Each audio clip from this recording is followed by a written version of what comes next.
Good evening, ladies and gentlemen, and welcome back to the lineup. I'm your host, Joel Big Money Pelachik, as folks like to call me, and I'm joined by our two analysts, Jake Bowen and Ryan Croke. Last week we previewed college football's incredible-looking Week 5 slate, and it did not disappoint. We saw 6 games go to overtime, with 3 of them going to double overtime. Let's start with some familiar heartbreak for myself. Jake, what are your thoughts on Oregon's double overtime win, 30-24 over the Nittany Lions in Happy Valley? You know, Joel, I had this much confidence in James Franklin, an ounce that he can maybe get something done at home in the whiteout, and he did. What a big disappointment. Okay, whatever. You come back 17-3. Penn State should have been up 17-3 and in control going into this one. I mean, 3-3 at halftime. That's pretty bad. You know who's also pretty bad? Drew Aller. 137 yards, 2 touchdowns. One was just a toss and an interception in one of the biggest games of his season and career. And just Dante Moore looked like the better quarterback, Ryan. Yeah, absolutely. I do want to remind you, this amount of confidence, need I remind you that you picked them to win by 3 scores in this game. Me and Joel picked them to win as well. But we also picked it to be a relatively close and competitive game. You thought they were going to win 28-7. I did. And what did I tell you? I said you were going to pay dearly for that disrespect come this week. And the check is due, buddy. Pay up. Because here's what's going on. I did say last week that if Oregon won this game, they would earn my natty selection. And I know we haven't put them in yet, but pin mine in now. Oregon Ducks, back-to-back years, my national championship pick. They are going to win it all. And you want to know why? Dante Moore is playing, in Dan Lanning's words, and I agree with him, like the best quarterback in college football. Does anyone want to argue that right now? This was the finest quarterback play of any game this season against this Penn State defense. 250 yards, 3 touchdowns, 0 turnovers. He looked phenomenal. And you want to talk about Drew Aller struggling. You said it, Jake, 137 yards. This is his 4th consecutive ranked game with fewer than 200 passing yards. This guy's can't win like that. This guy's a big game melter. And to quote the great Dennis Green from a famous 2006 press conference regarding not in the NFL, but not regarding Penn State, but I'm going to use it in the context of Penn State and James Franklin.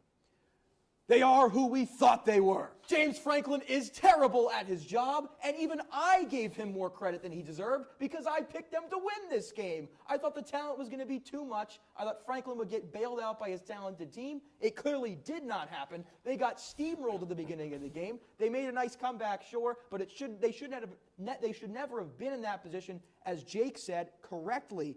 And just look at the stats for Franklin.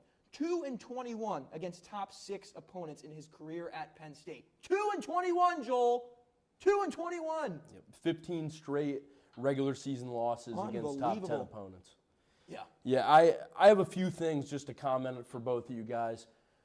Oregon has the best win in college football. Yes. I still think Penn State is a top 10 program, but if Oregon is not at the top of your natty list right now, I don't think you watch the sport. And also, I want to say this to you, Mr. Jake Bowen. I said Dante Moore would have his worst game that he's had, and he didn't. But that was only because of the environment. I didn't doubt his skill. And you, for weeks, have said that this guy's not legit, that he's not that guy, and he single-handedly sustained that Ducks offense. 29 for 39, close to 300 yards. You saw late game and in overtime how he extended, Ryan. He extended plays. He used his legs. He played incredible and outplayed a 3-year starter. Yeah, I do want to add. Penn State's defense, not to be slept on. Even though Oregon did put up over 400 yards from scrimmage, Dante Moore looked phenomenal.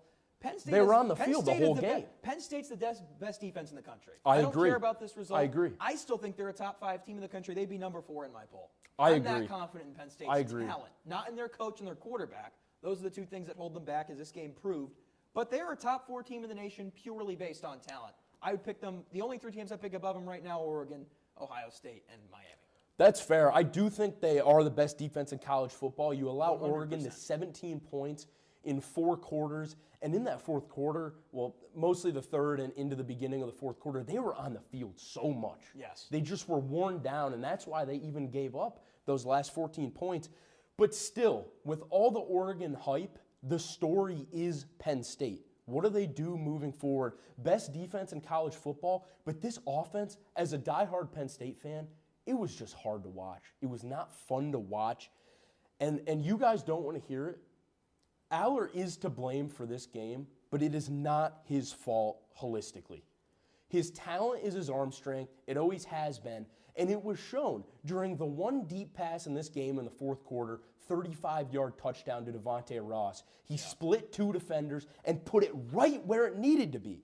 And Andy Kotelnicki, he had a great year last year, really improved the Penn State offense, but he needs to base the offense around Drew Aller. He is wasting his arm strength. He is wasting it on checkdowns, and it is unbelievable. You go away to UCLA this weekend. They're 0-4, just fired their head coach.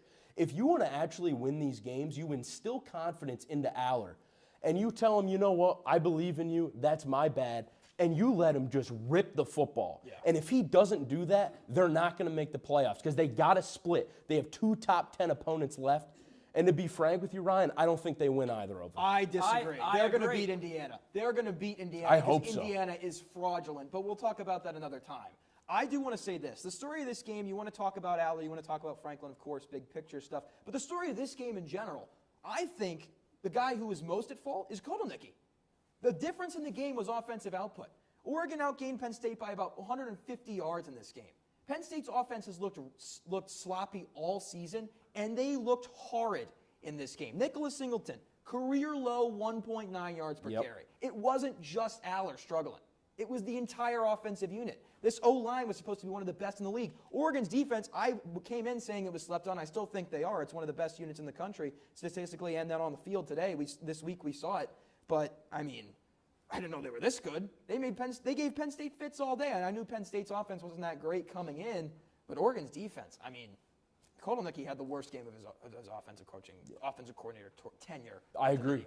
I agree. 100%. It was not just an Aller and Franklin thing. He was the worst in this game, in my opinion, of the 3. I keep going back to Franklin because it's disappointing how he still has a job. I mean, if he could take down Ohio State this year, maybe, but it doesn't matter what happens. He should be fired. It's just it's pathetic. He should have been fired. Yeah, fired. About 5 years ago. I agree with Joel. I think you lose to Indiana only because of how much they blew out Illinois. Now, you can call Illinois overrated. You can call it whatever you want. Well, they play Indiana the week after Ohio State. Disrespect to Indiana, that's what they're going to want to punish Indiana. Indiana is not a good team, in my opinion. They're a good team. They're not a great team, and Penn State has a talent of a great team, not the coach of a great team.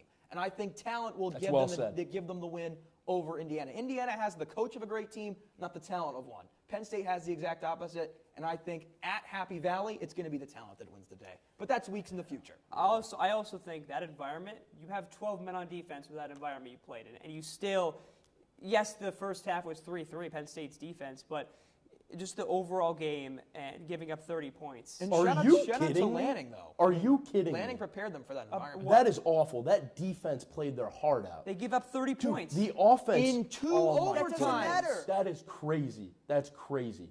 The offense could not sustain drives until the If your takeaway is that Penn State's defense that's not my takeaway. I'm saying they had the crowd element, and you think the defense should have done more? That's insane in the second to say. half. Are you kidding me? Unbelievable. The most explosive offense in college football? They were in the game because of the defense. 14 points in the second half. Wow, they're fraudulent. Get them out of here. Terrible defense. Unbelievable. Where was this when me and Joel called the best defense in football? Where was that? Where was this when me and Joel both agreed that they're the best? They're the best defense in the league. No, they're not. Yes, they are. Who's in the better? country. Who's better? Who have they played? Oh, yeah, because who have they played? Because your golden boy struggled week 1? Oh, get out of here. He should get the Aller treatment. He's been more disappointing than Aller. Penn State's defense of course, because he's supposed to the fellow for the Heisman. His last name is Manning. You have high expectations for that guy. Yeah, of course, never had those expectations. Terrible. I disagree. Unbelievable. I disagree. Unbelievable. Horrible. Yeah, I don't know. I need to see Aller throw in the pocket. If you watch that game, he's a very talented pocket passer. But getting him moving around, no. It's not good. And if you want him to move around, Kotelnicki is going to have to incorporate more play action, especially with how predictable the run game is. And one more thing, I know I keep talking about this Penn State offense. They are just not fluent enough. There's no fluidity with the carries between Singleton and Allen. It's a little ridiculous. Yeah. They let one guy, you let Singleton go for 11 carries when he just looked awful, and you get swing passes to him, you're hoping, and he breaks that first tackle. When you got a guy, Katron Allen, who he makes NIL off of breaking up the first tackle. And they didn't really go to him until late. He looked phenomenal when they did. And he was great, yes. Yeah. And he really led that charge of that 14 points, him and Devontae Ross. Mm-hmm. I think we got to get to the next one. On to the next one. Okay, so we're going to move down south to the SEC. The Alabama Crimson Tide rolled, beating Georgia 24-21, taking down the Bulldogs for the second consecutive year. Ryan, we know Alabama lost to Florida State. You're very happy right now. Lost to Florida State week 1. What have we learned about that team? What have we learned? What have we learned? What have you two learned? Because I was 100% on the money with this game. Yeah, you were. I said Alabama was going to win. I said Georgia was favored. They were 0-3 against the spread. Bama was 2-1. I said Bama's pass offense was going to win the day. I said Gunnar Stockton couldn't pull off a comeback if Bama got out to an early lead. What happened? Bama got out to an early lead. Gunnar Stockton put up only 130 yards, could not lead the Bulldogs back from the deficit. And voila. This is what happens when you have a Alabama offense that is disrespected, an Alabama team that is disrespected, an Alabama head coach that is outrageously disrespected. I could talk about this game for hours. I could talk about Kirby Smart's struggles against Alabama for hours. But I am going to use my time to talk about Kalen DeBoer, because the overreactions need to stop. It's absolutely ridiculous to me that you can have a guy replace the greatest coach in the history of the sport, and you expect this guy, who has never coached in the SEC before, to come in and pick up right where he left off. Now, I understand DeBoer's had some bad losses. It's not a great look for a program that's been championship caliber for a decade plus. I understand the difference in standard. Like, I can understand why Alabama fans want it to be the next Saban, but that's just an unfair standard. People who wanted this guy gone in the middle of last season have to understand that this guy is 2-0 against Georgia. He just beat Georgia in Athens. First time it's happened in 6 years. 6 years, Joel. And people wanted this guy fired in the middle of last season, early in this season after the loss to Florida State. They said Bama couldn't get it done. They were outrageously wrong. I don't understand it. I hate to go back to James Franklin, but I rag on James Franklin because he's had over a decade to prove that he's a big game choker. He's had over a decade to prove that he can't win you big games. Kalen DeBoer hasn't had a season and a half, and people already wanted him gone. Listen, this guy is a very, very good coach. Bama is fine, and they are right now the best team in the SEC. And I'm not doubting Kalen DeBoer, but something that you said that was very disrespectful was Gunnar Stockton didn't play well. Gunnar Stockton didn't play well enough. Gunnar Stockton did not turn the ball over. This game was on Kirby Smart 100%. The game was 24-21 early in the fourth quarter, 4th and 1 at the 25-ish yard line of Alabama. And Kirby Smart decides not to kick a field goal to tie the game. Absolutely. That is 1,000% on him. Alabama didn't score a point in the second half, and you don't take the points. And you know, Joel, I am huge on taking points. You tie the game. Now, if it's 24-20, that's a different story. But it's a 3-point game. Tie the game with how your defense was playing in the second half, and that's what's frustrating because Georgia had the game in their fingertips in the second half. Their defense was unstoppable in that second half. Yes, Ty Simpson played a great game. I'm not saying he didn't, but did not take an apology from you in this segment, I hope? There's no apology. He's there. Oh, there is one warranted. There's one warranted from you, Ty Simpson? I never said Ty Simpson. Listen, I got to agree with you. 13 minutes left. We're not talking about 4 minutes left, 2 minutes left. You need to take the field goal and tie it up. If you really do trust your defense that hasn't allowed the Tide to score in the entire half, and I did want to mention that, Ryan. Yeah. The disrespect that Ty Simpson, who I think is the best pocket passer in the sport. I never yes, I said it. Him. Are you kidding me? I did disrespect You did him. last week. You disrespected him. And he had 3 touchdowns. I don't think he's better than Jalen Milroe was. That's why. I mean, that's why we're comparing them. I don't think DeBoer is as good as Bear Bryant or Nick Saban. Come on, Jake. You got to be better. Well, Ty Simpson played excellent. And you want to know why they won the game? No turnovers. No turnovers. They won the battle, and the one turnover, Georgia fumbled it, and it led to a field goal, 3 points. There you go. You got to win the turnover battle. Yeah, this 100% on Kirby Smart with the field goal. I just can't get over that because as someone that's so passionate about getting the points, I don't care if it's fourth. I don't care that if it's fourth and 1/4 of a yard. You kick the field goal in early in the fourth quarter. I agree with you. And Ryan, I just want to mention, because you're very high in Alabama, you said you think they're the best team in the SEC. Yep. I want to raise this to your attention. They have 5 ranked matchups left on their schedule. 4 of them are at home. The only away is Missouri. That's pretty favorable. I like it. Pretty 5 ranked favorable. matchups. I like it. Georgia's There got you a go. much smoother schedule. They got 4 Ole Miss and 9 Texas. All right. Keeping it in the SEC, the 4th-ranked LSU Tigers traveled to Oxford, Mississippi. The over did not hit, but fortunately for Lane Kiffin, his squad took down the Tigers 24-19. Ryan, is Ole Miss a legitimate contender in the SEC? No, they're not. I understand that. I think that this is a case of LSU being overranked, being overhyped, and the people overestimated LSU's offensive production. They have looked lethargic all year. 256 yards in this game, 5.8 yards per pass, 2.8 yards per carry. It's Nussmeier's first sub-200-yard game as a full-time starter. They did not look good. Now, Ole Miss's defense coming in, I thought that was going to be the reason they lost the game. Credit to them, they did not lose this game. In fact, their defense held up. I don't think it's an Ole Miss defense thing. I think it's an LSU offense thing. This team has the offense of a team that can win the SEC. I'm talking about Ole Miss. But they don't have the defense. Their defense is not going to win them a game. I don't think the same can be said about Georgia, the same can't be said about Alabama, and even the same can't be said about LSU. I think all 3 of those teams are teams I would still, even LSU, I'd still pick LSU over Ole Miss to win the SEC, strictly because I trust their defenses more. I think they're more complete teams. Shout out to Trinidad Chambliss. He shined in this game, 3rd consecutive 300 passing yard game as a backup. He looked phenomenal. But I think Ole Miss is not a team that I trust in the long term strictly because of their defense. And I think that they're ridiculously overranked as number 4. You drop LSU out of the top 10, but that means Ole Miss is a top 5 team. That doesn't make any sense to me. It doesn't make any sense. If Ole Miss is good enough to rise to number 4 from beating LSU, LSU should not drop out of the top 10. Another thing I want to toss Well, they switched. They were 4-13 and they switched. I agree. That's just ridiculous to me. You know, you said the offense, and I underestimated LSU's defense. They did what they could in this game. But what did I say last week? 5 interceptions against Florida, and the offense only puts up 20 points. This offense looked terrible, even worse than Penn State's. 2 for 11 on 3rd down, 57 total rushing yards. Chambliss and Lacey for Ole Miss both separately rushed for more than that. It just was not good. Yeah, I think that this has to raise some red flags, serious red flags about the LSU offense. Now, I thought they would be fine because I think I was very low on Ole Miss's defense coming in. They didn't have great defensive numbers, and they really hadn't played anybody good. And they had let up a lot of points to a lot of bottom-tier SEC teams.